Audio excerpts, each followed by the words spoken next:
So imagine you're sitting right across from your best friend, and you're listening to like your absolute favorite song. Okay. You aren't talking to each other at all. You aren't even touching. But inside your skulls, your brain waves have just locked together. All right. They're rising and falling at the exact same millisecond.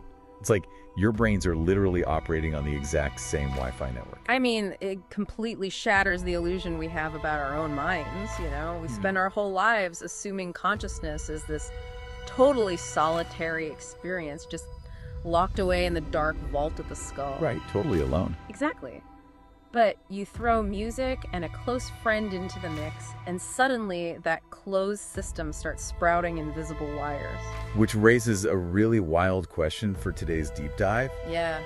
If just listening to a song with a friend can physically bridge two isolated brains, what happens to that bridge when you introduce a chemical catalyst? Oh, that's where it gets fascinating. Right.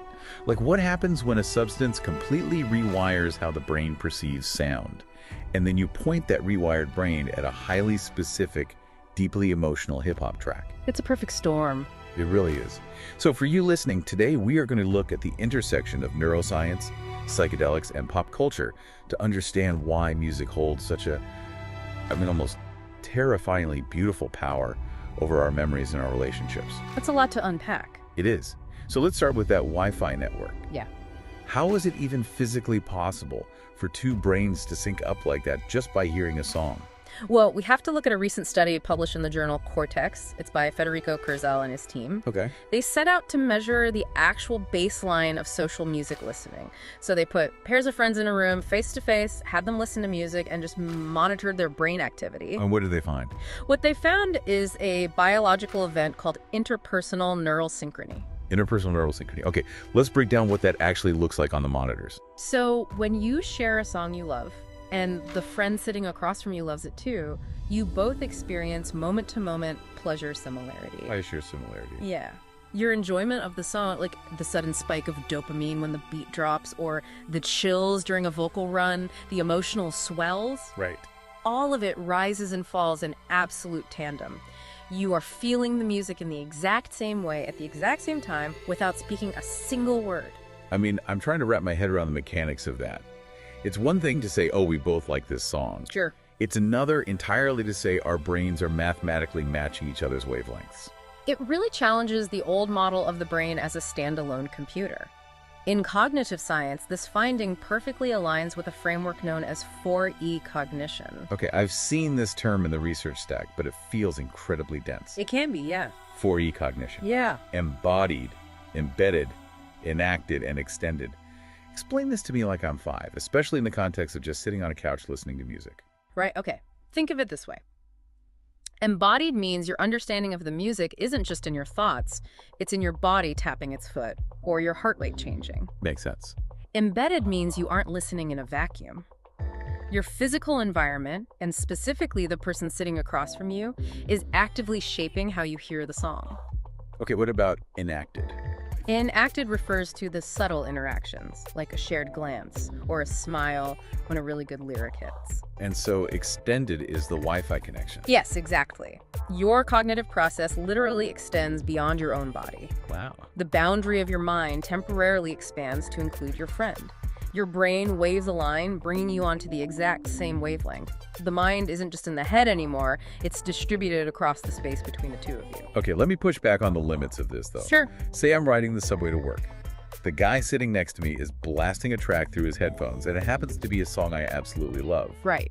Are my brainwaves magically syncing up with this random commuter? Yeah. The short answer is no.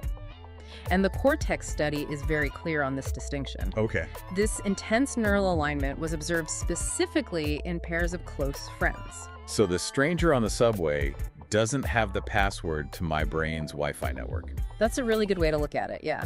The shared social context, the established trust, the shared history, and the physical face-to-face presence, those are the prerequisites. The brain is picky. Very picky. The brain doesn't just hand out this level of vulnerability to anyone. The synchronization is essentially a profound biological reward for social bonding with someone you already trust. The music is the bridge, but the friendship is the foundation. Exactly. Okay, so if trust and physical presence build this incredible bridge under normal circumstances, I want to know what happens if we throw a wrench into the machinery. Right, the catalyst. Yeah. What happens when we introduce psychedelics into the equation and alter the brain's baseline perception of that music? Well, this is where we turn to some really groundbreaking functional MRI studies on classic psychedelics, specifically focusing on compounds like psilocybin, which is the active ingredient in magic mushroom. Okay. At a neurochemical level, both these substances act as serotonin 2A receptor agonists. Meaning they target those specific 5-HT2A receptors and essentially hijack them. Yeah, that's exactly what they do. So what does that actually do to the brain's wiring? To understand the hijack, you have to look at the brain's default routing system. Normally, your brain is highly compartmentalized. Right. The visual center handles sight, the auditory center handles sound, the memory center handles the past. And they communicate through very regulated, established pathways. They stay in their lanes. Exactly. Yeah. But when psilocybin binds to those serotonin 2A receptors, it breaks down those strict routing protocols. It allows regions of the brain that normally never speak to one another to suddenly crosstalk. So it's like removing all the traffic lights in the brain. Yes. And the fMRI scans of people listening to music while on these compounds show us exactly what happens when the traffic lights go out. What do they see? Researchers measure something called ALFF. That's amplitude of low frequency fluctuations. Okay. You can think of ALFF as a measure of the baseline energy or just the sheer computing power being utilized by a specific brain region. Right. The scans revealed a massive spike in ALFF, specifically in the superior temporal cortex. The superior temporal cortex being the brain's primary auditory processing center, right? Exactly. The place where sound is actually decoded. Right. But because the default routing is broken, that massive surge of energy doesn't just stay contained in the auditory center. Where does it go? The drug dramatically enhances the flow of information directly from the auditory center to the parahippocampus. And the parahippocampus is? It's a region absolutely vital for memory formation and retrieval. And then, from the memory center, the signal flows straight into the visual cortex. I'm stuck on this transition from sound to memory, though. Okay, why? If I'm participating in this study and I hear a brand new song while under the influence of psychedelics, why am I suddenly flooded with memories of my own childhood? Right. I mean, the song has nothing to do with me. It's just sound waves. Well, it comes back to that crosstalk. The drug physically bridges the sensory input of the music directly into your personal memory vault. Wow. The new song acts as a hypercharged electrical pulse that has to go somewhere, and the new pathways route it straight into your autobiographical history. That's incredible. It is. This is also why listeners report incredibly vivid mental imagery. They are literally seeing the music through the lens of their own stored memories, projected right onto their visual cortex. Okay, so knowing the physical mechanics of this, the ALFF spikes, the parahippocampus crosstalk, that helps explain the how. Yeah. But I want to shift to the psychological result. Because if you read the clinical literature on psychedelic therapy, especially when music is a factor, there is an overwhelming amount of crying. Yes, a lot of tears. People weep for hours. What is the actual mechanism causing that flood of tears? Well, to understand the tears, we really have to look at what your brain is doing right now as you sit here sober. Okay. The human mind employs a very complex system of psychological filters. You have to use these filters constantly just to regulate your internal state, to keep painful memories packed away, and to maintain the composure required to just exist in daily life. Sure. In the clinical literature, psychedelics cause what is called a relinquishment of these filters. Relinquishment, just a total surrender of control. Exactly. It makes me think of an email inbox. Like normally, my brain acts like an aggressive spam filter. That's a great analogy. It routes all these intense, vulnerable, or painful memories straight to the spam folder so I can actually function my job. But the psilocybin just turns the filter completely off. Yep. And suddenly my primary inbox is flooded with everything I've been avoiding for decades. And when that spam filter is turned off, the listener experiences a state of extreme absorption into the music. Yeah. Normally you might listen to a sad song and think, oh, that's a sad lyric. Your filter keeps it at arm's length. But with relinquishment, the music bypasses the defenses entirely. It just hits you directly. Right. It routinely provokes repressed emotions, allowing the person to completely surrender to feelings of awe, tenderness and transcendence that they usually just block out. So the tears are just the physical manifestation of that overloaded inbox. Yes. And in a therapeutic setting, even negative music evoked emotions, things like deep grief, fear, or profound sadness, they become highly beneficial. Really? Even fear? Yeah, because when you confront those negative emotions without your usual psychological armor, you can finally process and accept painful issues. Wow. Researchers refer to this as an emotional breakthrough. The crying isn't necessarily a sign of distress, It is often the physical release of processing trauma and actually finding relief. Okay, so we've covered a lot of heavy, abstract neuroscience here. Let's ground this in reality. Let's do it. I want to take everything we just discussed. The brain syncing, the rewiring of the auditory cortex, the relinquishment of the spam filter, and look at a specific, real-world piece of art that tees this up perfectly. Okay. Let's look at J. Cole's track Safety from his 2026 double album, The Fall Off. Oh, Safety is a masterclass in utilizing these concepts, whether J. Cole explicitly intended to tap into neuroscience or not. Right. Fundamentally, the track is what you might call a Fayetteville check-in. It's rooted deeply in his North Carolina hometown. The structure of the song is what makes it so fascinating to me. It isn't just Cole rapping a standard narrative. No, not at all. It's built around a series of imagined voicemails and DM-style updates from his childhood friends back home. And these friends are giving him the gritty, unvarnished neighborhood updates. Yeah, the real stuff. They're telling him who went to jail, whose funeral's coming up, who just had a baby. And underneath all of these life and death updates, there is this persistent, haunting question they keep asking him. When are you coming home? Exactly. When are you coming home? Thematically, the track is an exploration of the word safety itself. For J. Cole, as a global superstar, physical safety is largely guaranteed at this point. Right. He has money, security. He has wealth and distance. But the friends leaving these voicemails are questioning his spiritual safety. Spiritual safety. Yes. They're asking, are you still the same person? Are you still loyal to your roots? Can you survive the isolating synthetic bubble of fame and remain psychologically intact? It really highlights this incredible contrast between the shiny, untouchable world of celebrity and the deep, inescapable, and often painful pull of hometown loyalty. It really does. Now, before we look at the sonic architecture of the track, Right. we have to talk about the critical reception to one specific verse, because it injects an immense amount of real-world tension into the listener's ear. Right, the queer friend verse. Yes. The track includes a verse where Cole directly addresses a queer childhood friend. Right. He raps about how in the past he distanced himself from this friend due to his own discomfort and lack of understanding. Yeah. The verse is framed as his attempt to show current allyship and empathy for the danger this friend now faces. And this verse sparked a massive, highly polarized debate in the critical landscape. If you look at the reviews, you really see two very distinct camps. What were they saying? Well, on one side, some critics praised Cole's vulnerability.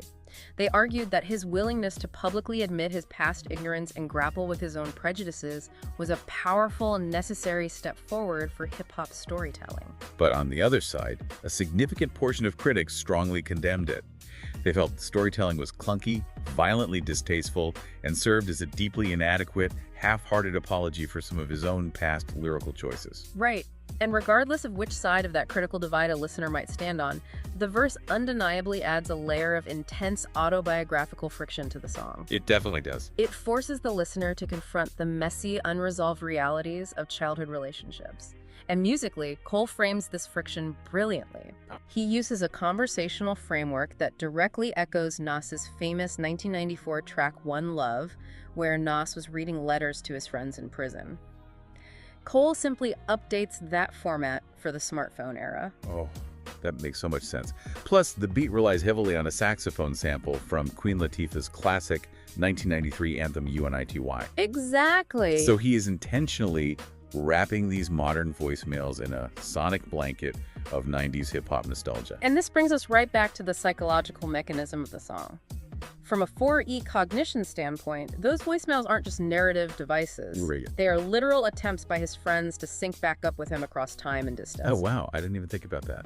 So J. Cole using voicemails is essentially a sonic hack. Sonic hack. He is artificially recreating that face-to-face interpersonal neural synchrony we talked about in the cortex study. Yes. Even though you, the listener, are sitting alone in your room, the song is feeding your brain the exact audio cues of someone reaching out trying to establish connection, trying to see if you are still on the same wavelength. That is the crucial link. The song is engineering a social connection in a solitary environment.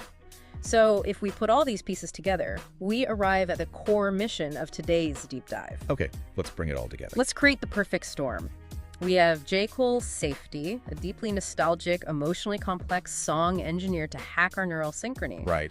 And we have a hypothetical listener who is microdosing psychedelic mushrooms.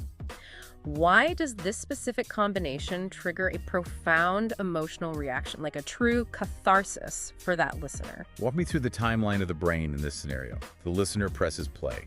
What happens first? Well, we start with the sonic textures. Before the lyrics even register, the listener hears the organic bass and guitar work by producer Wu-Ten, layered with the warm, nostalgic timbre of that Queen Latifah sax sample. Okay.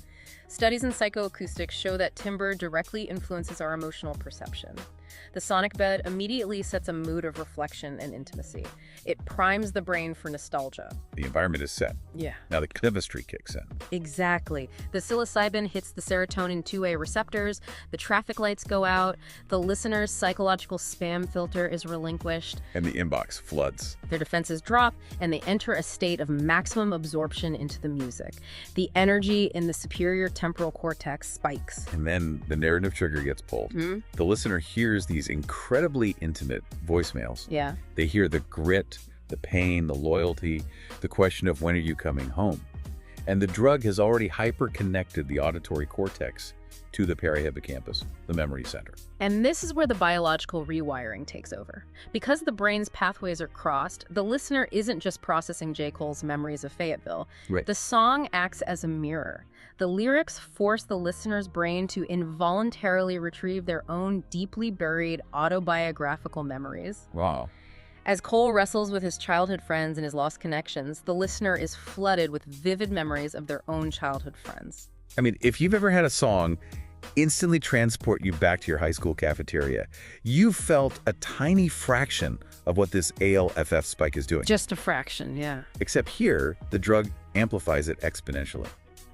A stranger's hip-hop track about North Carolina becomes the direct portal into the listener's own soul. It is the ultimate collision of biology and art. You have the biological relinquishment of control meeting a masterfully crafted narrative trigger. It's beautiful, really. This is the recipe for an emotional breakthrough.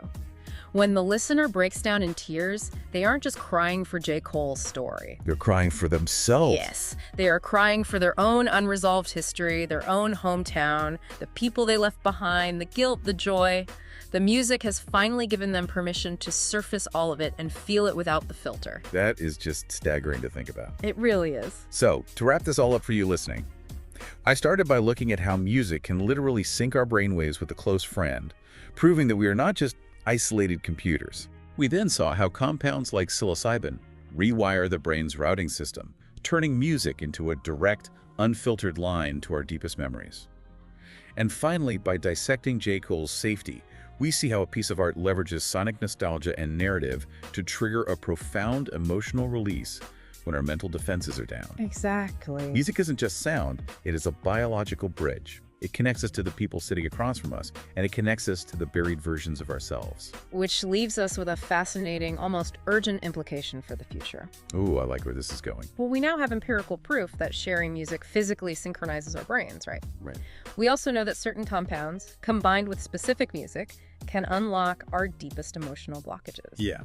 So if we understand these mechanisms, how might we use joint music listening in the future? Not just as background noise for a party, but as a prescribed clinical cure for the epidemic of loneliness and isolation in modern society. It really makes you wonder.